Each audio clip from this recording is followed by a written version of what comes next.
When I was looking at statistics from the Bureau of Labor Statistics about manufacturing turnover, what I found is that in the last 3 years, turnover rates in manufacturing across the United States was between 19 and 39%. And I thought, wow, that sounds like a crisis to me.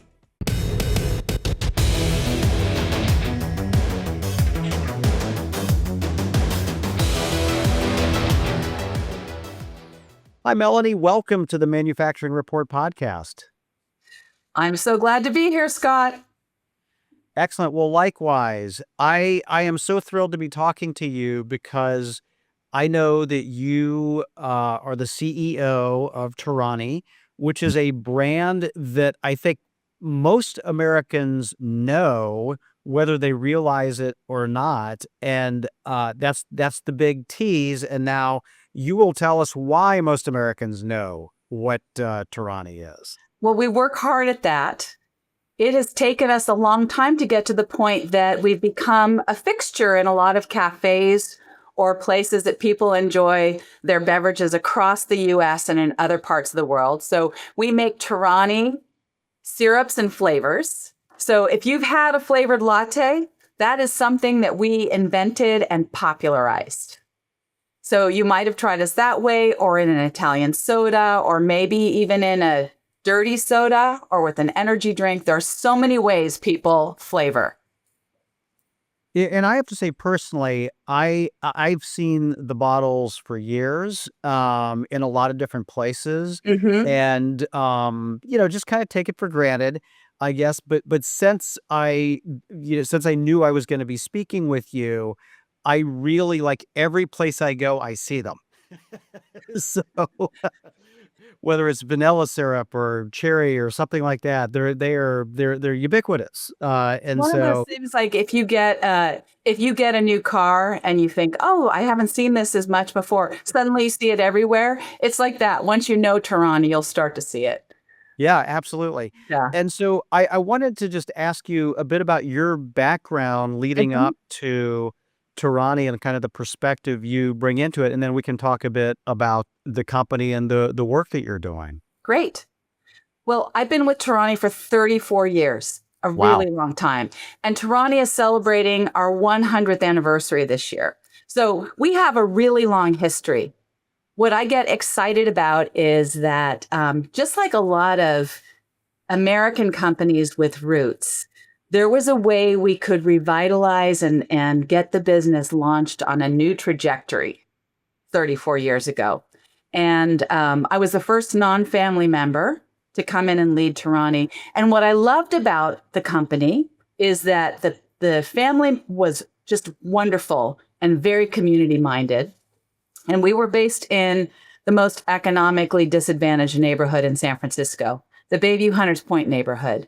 And what I liked about that is I'm very motivated to think about how do we create stepping stones to opportunity for people who maybe haven't had the same opportunities as the rest of us.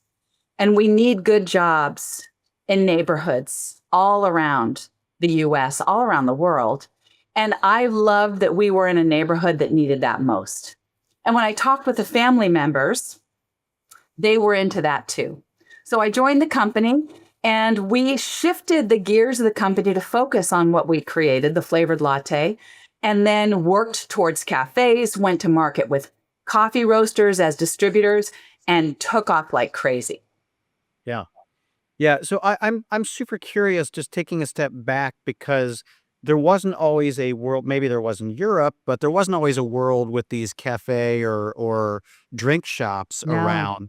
So prior to, say, Starbucks and some of this, like, what was the market for Torani? Yeah, that's a good question. Yeah. People don't remember what it was like all that time ago. There were cafes, but the cafes served cappuccinos and maybe Italian sodas or maybe a mocha. So they were very European style. And they were in urban areas, mostly on the west or in the east. So they were traditional cafes, and there weren't that many. So Starbucks had started 34 years ago. They were around, but they were a small chain in the Seattle area. So we taught Starbucks how to make flavored drinks.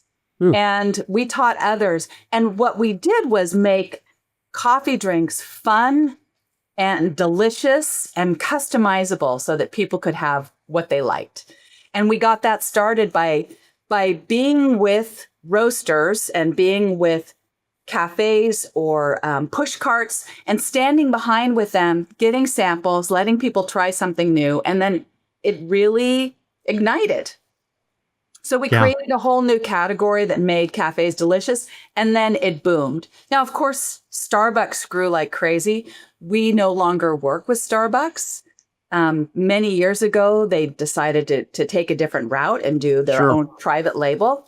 But I would say that we've grown all of us together. It creates a circle of success for a whole community of this kind of business.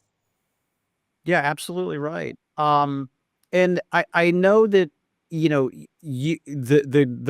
brand has grown quite a bit.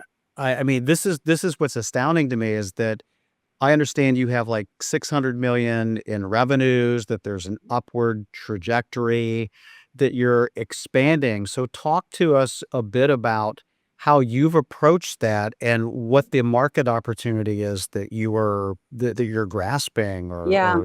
yeah. Well, we're really motivated by things that are a little bit different than other companies. And then we approach strategy a little bit differently too. So first of all, we're motivated to build an opportunity company. We talk about flavor is not only what we make, but also what we bring. We have people from all different walks of life, all different kinds of backgrounds, and we serve customers like that as well. But as an opportunity company, we believe that businesses can and should create more opportunities for people to make it economically and in learning, growth, opportunity for career advancement. So we want that to happen internally, but also how we help our customers and how we help that whole circle of success I was referencing. So that is our motivation. Then when we look at strategy, I think what's different about us is we talk about our eras of growth. So we can look at that and talk about what is true in this era. How would we define the cafe era?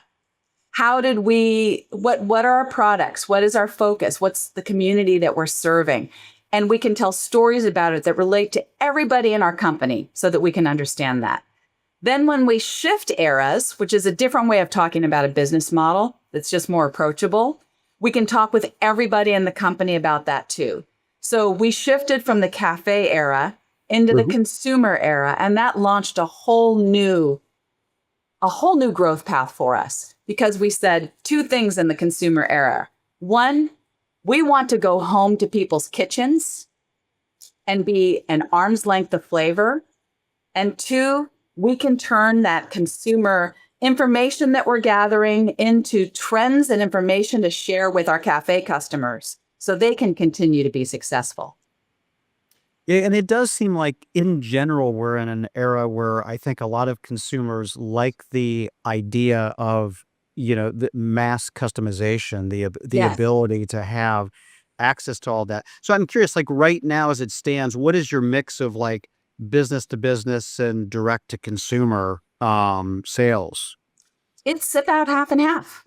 Okay. Which is beautiful, right? Yeah. So we love the diversified mix that we have in the business. Yeah, that's Yeah. fantastic. Yeah. So one thing I wanted to ask you, because I think this is just extraordinary, and I wanted to, kind of turn towards how you're managing and leading the company, because it seems like there's some amazing things happening, and with the folks who work there as well, is that the retention rate of employees at Torani is like better than you would get at like an elite college, much less a manufacturing facility or certainly a service workforce where you see constant turnover. First of all, can you share what that is and like how you built that up? Yes. We have single digit turnover, which means really high retention. And when I was looking at statistics from the Bureau of Labor Statistics about manufacturing turnover, what I found is that in the last 3 years, turnover rates in manufacturing across the United States, it's not just in California where we are, but everywhere across the US, was between 19 and 39%. And I thought, oh, wow, that sounds like a crisis to me. Can you imagine the kind of waste that is with that constant turnover of people? It means that you can't click with a team and become productive and get to know each other and build not just the relationships, but the ways of working that are so productive and healthy and growthful. So we think, what is causing that kind of turnover? Is it pay? Low pay? Is it engagement?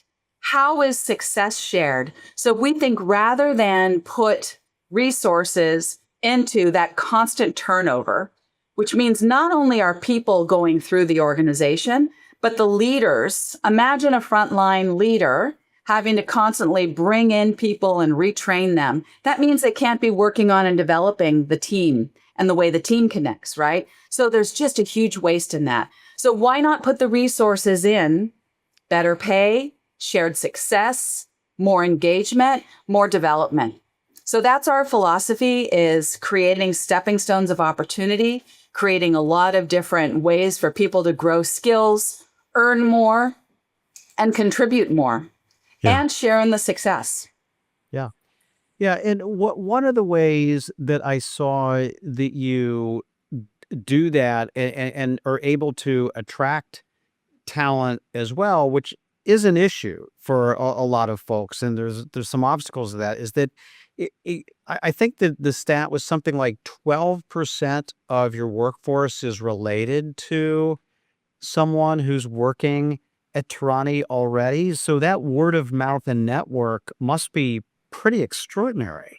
Yeah. And that's just people who are related. I think there are a lot of Yeah. people who invite their friends and others. What I love is we had this wonderful woman who joined us. I think she's now celebrated her 15-year anniversary. Then it was her husband who joined us. Then it was their son who joined us. Or we had a father who was incredible. And then one of his daughters joined us. And then the other daughter joined us, and they all work in different fields. So one is in quality assurance, one is in processing, he is in maintenance and engineering. So I love it. I love that people feel that this is a place that they're proud to be, and they want their family to work here. Because there are a lot of choices about where they could work here in the Bay Area. And I love that they want their family to be here. Yeah, that's pretty great. And I'm wondering, just because I think that inside your factory, you're obviously, putting together ingredients into a bottle. So there's a lot of processes that are going in and a lot of inputs that are going in.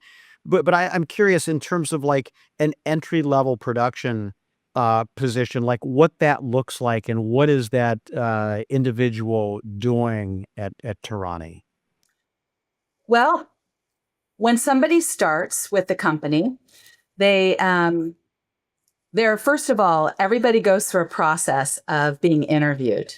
And whether you are interviewing for a VP role or a frontline team member role, you meet with a number of people. You will have lattes or sodas with a group of people and get to know them a little bit. And we interview not just for what kind of background and skills does this individual have, but also how much do they care about speaking out if they see something that's important to talk about? How much do they care about engaging with their colleagues and all the folks that they're going to work with? So we're interviewing for multiple things. And then when they join us, we go through a period of onboarding.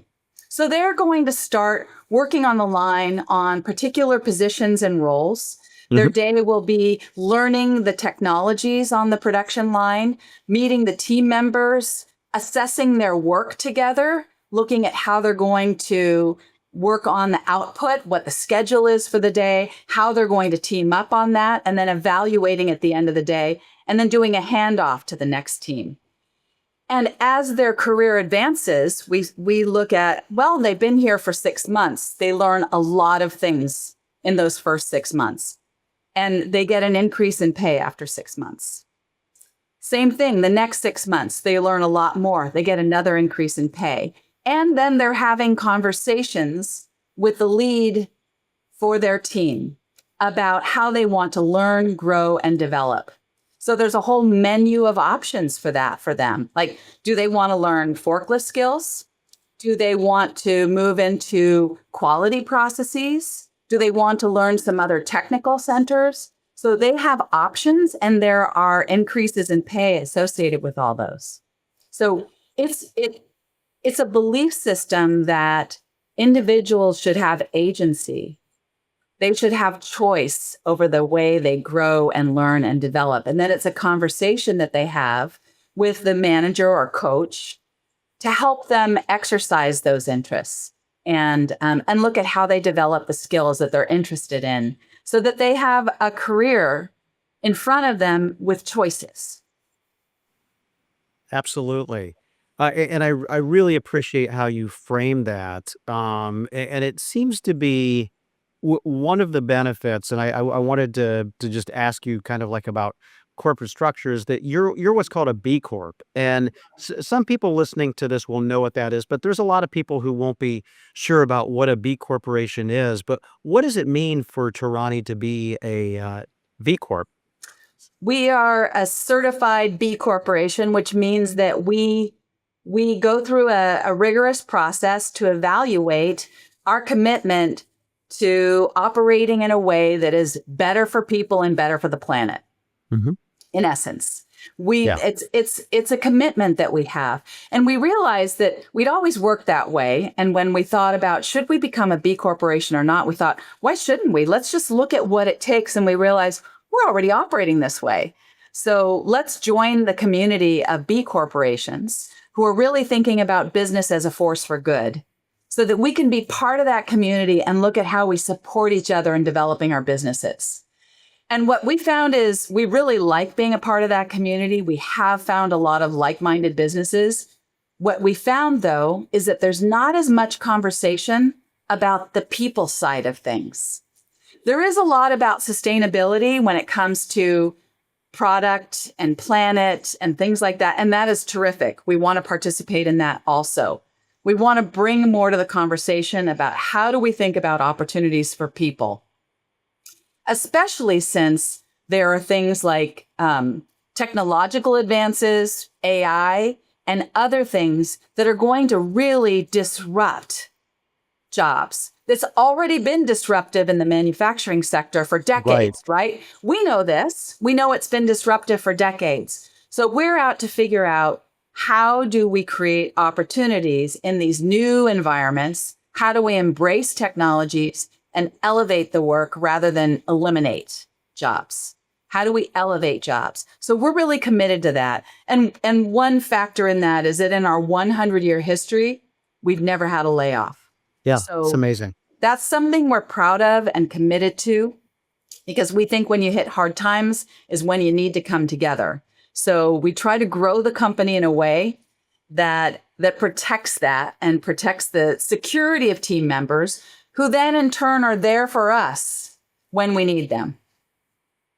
I'm glad you mentioned that, because I did want to touch on that for a second, because certainly in your 30-some years there, and also over the company's 100-year history, you've obviously seen the Great Depression and World War II and a number of recent recessions and the COVID pandemic. And as you indicated, a lot more kind of automation on the factory floors. Yet despite all of that, you haven't laid anybody off. I mean, that seems to be almost miraculous. You know, it might feel miraculous, but it's a simple thing, actually. I mean, I know that some businesses, if they have very dramatic changes, that Sure. they have to look at that. But I Yeah. do think that because as businesses, most focus exclusively on the financials, on the profit and loss statement, the balance sheet, and make decisions based on that. And people then are the tools to move the financials. We just think about it the other way around. We think, how are the financials supportive of the people? And And an example of that, and I've been here through the Great Recession, through business changes, and through COVID, right? And what I remember most of all is that when we faced challenging moments, and I would say both of those were challenging for us. Absolutely. When we faced COVID, our cafe and drink shop customers had to close their doors. And it meant that our customers were closing their doors, which meant our volume was going to go down. And not only that, we were about to move. So we had planned a move from one manufacturing site to another across the bay. It's a big deal. And we'd planned it for 2.5 years, and our move happened to coincide with the middle of March 2020, the same week as the stay-at-home order. Wow. And we borrowed $40 million from the bank. The payments were going to start in April of 2020. Our factory was built. It was beautiful. We had new technology that the team was ready to seize, but we were still in our old site across the bay. And we didn't know what we were going to do. So the first thing we did was brought together our executive team and did scenario planning. And we talked about what would make us proud on the other side of this. Not just how are we going to make it, but what will make us proud. And we had a good discussion about it and said, you know what? It's to make it with no layoffs, no matter what happens. Because we know if we're there for our team, then our team is there for our customers, and so on. And this is a time we come together like family. And we don't know how long this will last, but let's do the scenarios that optimize for full employment. And that's what we did. And we figured it out. And then we could turn to our team and say, no matter what happens, we are in this together. We will all make it together. But the way that will happen is we've got to move. We can't afford 2 leases. We've got to get to the other side of the bay. And our team was incredible. So little by little, we moved. And it took us 6 months instead of 6 weeks, but we made it. Everyone's safe. And the other thing about it is we had chosen the site because our goal was 100% retention of our team in the move. So we had people who knew us, who were devoted to us, and who made it, all of us together. We hadn't moved manufacturing out of state, which had been an option. We'd moved it across the bay. And that made all the difference in the world. So it's an example where we can take a difficult situation and look at how the team comes together. And then, as you know, shortly after that became the Great Resignation or the Great Quit, right? Through that time, we had single-digit turnover. So, you know, there's something special when we all know each other and we're devoted to each other and we know people like family and as individuals, and that matters. No matter how big we get, we want to know people. Yeah. Absolutely. I'm so glad you shared that story. That's an example of how it could be done. So thank you for that. And, you know, I think about leadership in different companies, and I think this is, it feels so much better to operate this way, to think about the people who are involved and to think about what are the alternative ways we can make it through these kinds of situations. Because I think we're so trained in business school and in business to optimize for financials, when really our financials are lagging indicators of our success. We can look back in time and see, and we can certainly look back in time and see 34 years here of 20% year over year annual growth on average and success, financial success. But that is looking back. We always think that looking forward, it's the momentum of the way our team works together and the learning, growth, and development of our team that indicates the future success. And if we as business leaders could think about that a little bit more, we would operate differently and more happily in our roles. It doesn't feel in conflict with who we want to be as people. Yeah. Thank you for that. Can we talk about flavors for a second? So I know 100 years ago when the company started, it was a small Italian American family, and there were 5 flavors, and some of those are definitely flavors from the 1920s that you don't necessarily see today. Although I saw that a couple of those were brought back. Mhm. But I'm wondering if today, if you'd walk me through the process of how you develop flavors, because you offer a bunch of them. I mean, it's well over 100, I think. And do you have like super tasters or how? I'm just very curious as to how all of this works. Oh, it's so fun. We have over 150 different flavors, Wow. Okay. and we take flavor really seriously. We have a gold standard process. So if we think about a flavor that we want to create, we watch market trends from all around the world, and we think about what are the key beverages? Is it an energy drink? Is it a coffee drink? Is it a matcha? Is it something else? And what are the profiles that we want to bring to that drink? So if it's, say, we have a current flavor called Diamond. Do you know about Diamond? Diamond is our flavor of the year, and it's a Okay. diamond because it's our 100-year anniversary. But it's a combination of vanilla and a sparkling wine or Oh champagne my. kind of taste, Okay. right? And it's celebratory, and it's great in sparkling water, but it's also delicious in cold brew and lemonade and some other things. But that one is a fantasy flavor, and that one we have to think about differently. But let's say it's mango. What we did with mango is we said, okay, let's taste all the different kinds of mangoes from all around the world. This mango that you find in Southeast Asia is quite delicious. And it has certain sweet notes and certain green notes. And so we have food scientists and people who are very good, not only at tasting and detecting taste, but in descriptive language. And they will identify eating mangoes, eating dried mango, eating mango candy, drinking, like they'll taste a whole array of mango things. And they'll describe the very best tastes and then come up with a gold standard profile. And then we try to create that in the flavor.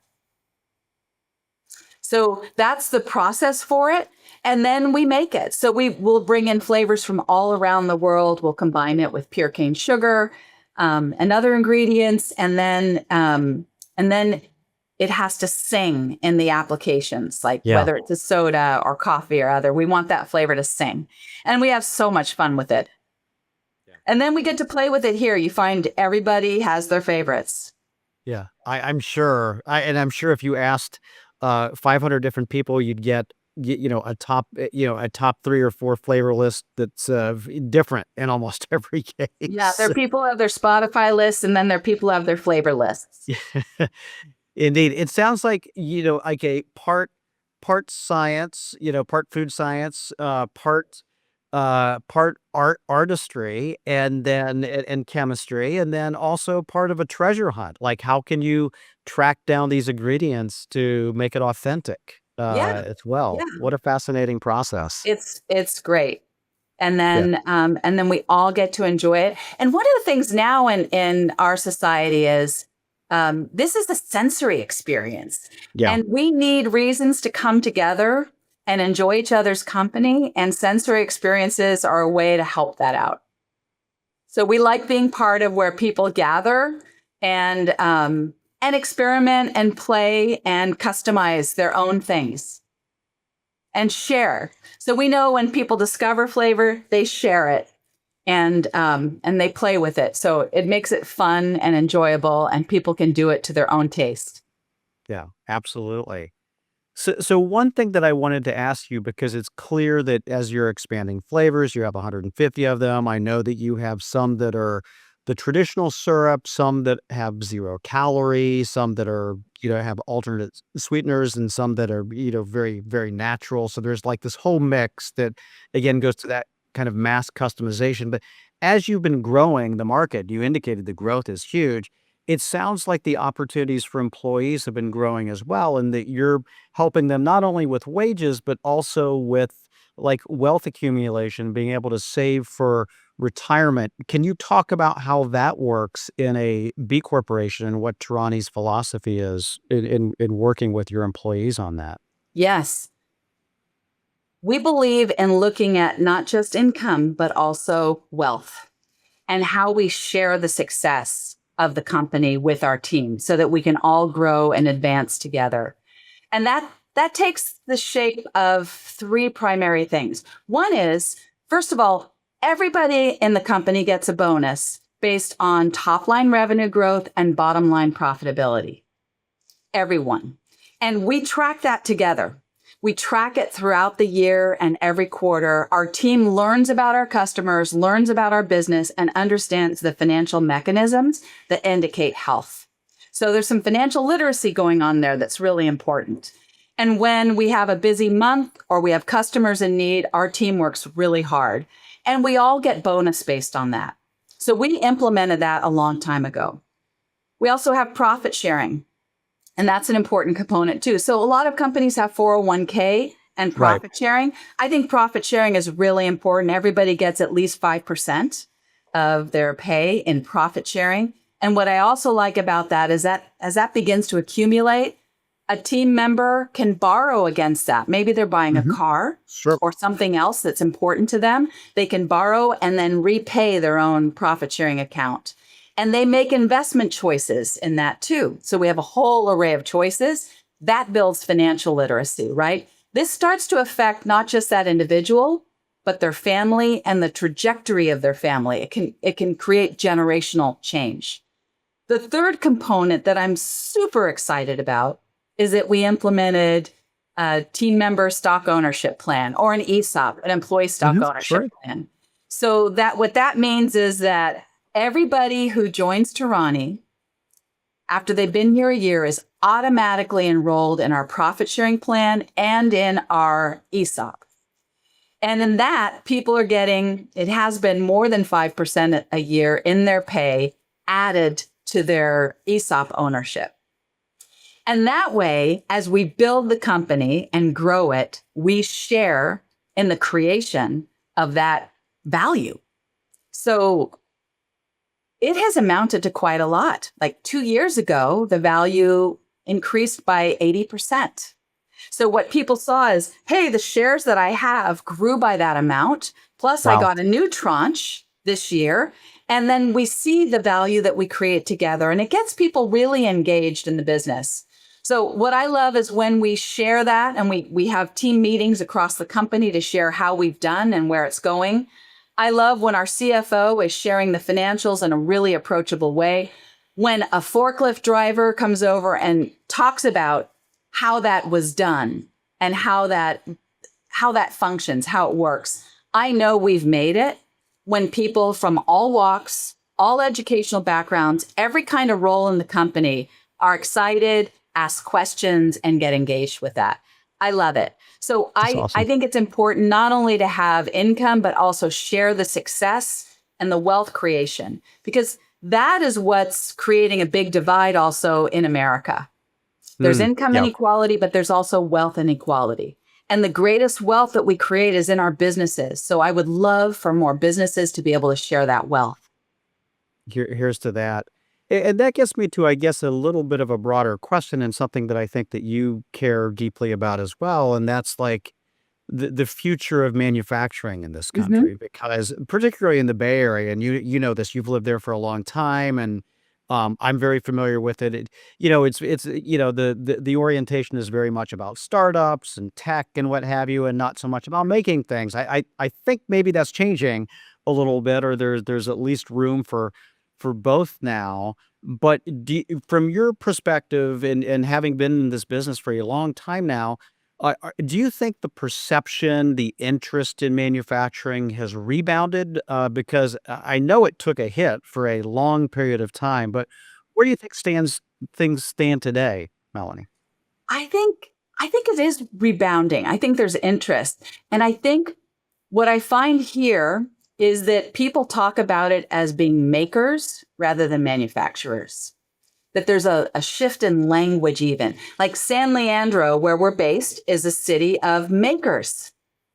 Whether it's machining parts or making flavor. We're making things, right? And what I found is in the Bay Area, it's so much about tech. And right now there's a surge in AI. And people think, well, we don't need this. Manufacturing can go somewhere else. Well, we still have people here from all walks of life. Everybody needs a job. We want a diversity of jobs, and we need stepping stone jobs, jobs that provide stepping stones of opportunity for all kinds of people. So we need a healthy mix in our economy, not just here locally, but across the US. And we're missing the manufacturing mess. As you know, it's been in decline for a long time. Since the 1980s, manufacturing has been declining in the US. So I think I appreciate the resurgence of interest in manufacturing. It's not old manufacturing. It's new manufacturing. We use technology. It's light. It's airy and bright colored. People are learning technical skills. And I think it's a very different kind of environment than people might have imagined. Absolutely. And for our listeners, we're gonna post a link to. I know that you have some scenes inside your factories that your son is, but it's extraordinary. It really is different. So, which is great. Um, One question, I want to put you on the spot here.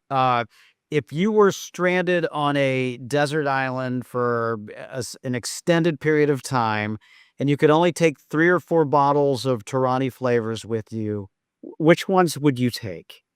It's actually an easy answer for me because there are some things that I can't live without now. In fact, I had one this morning. I love my favorite drink of all that I must have at least once a week is a chocolate banana latte. So it's our chocolate sauce with creme de banana. If you've ever had a frozen banana dipped in chocolate, it tastes like that, but with coffee. I That sounds pretty love great. it so much. And then for sodas and other things, I love white peach. So I think if I had to pick 3, I would go with those 3. Yeah.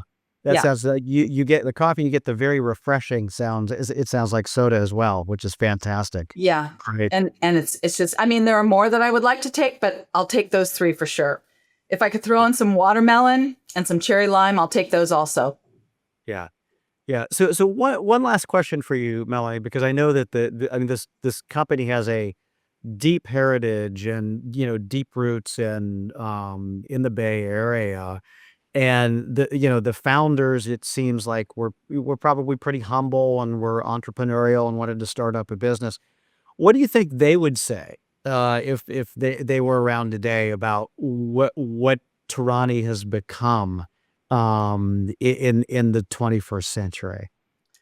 Well, I think you take anybody from 100 years ago and you put them in today's context, and they would be astonished. We have the original filling machine in our lobby. It's from the 1920s. You Wow. could fill 3 bottles in 1 minute, right? Something we can do, 600 in 1 minute now, right? Like easily. I think they would be astonished, but I think they would also recognize the roots of our core values and who we are today. Because when we created the core values of the company, we looked at our history and wanted to honor what had happened over the course of history. What was important to our founders, Isilda and Ronaldo, when they started the company? How did they behave during the Great Depression? What happened when we hit hard times? What happened during World War II? What happened in these places? And then we talked about what was important to us personally, the son-in-law of the founders, the granddaughter of the founders, and me. And we combined those things and said, you know what? We've always cared about people. We've always cared about the relationships we have with people. We care about growth. We care about quality, which for us means, of course, products, but also the way we are able to have important conversations and ask questions. And for us, things will always start with people.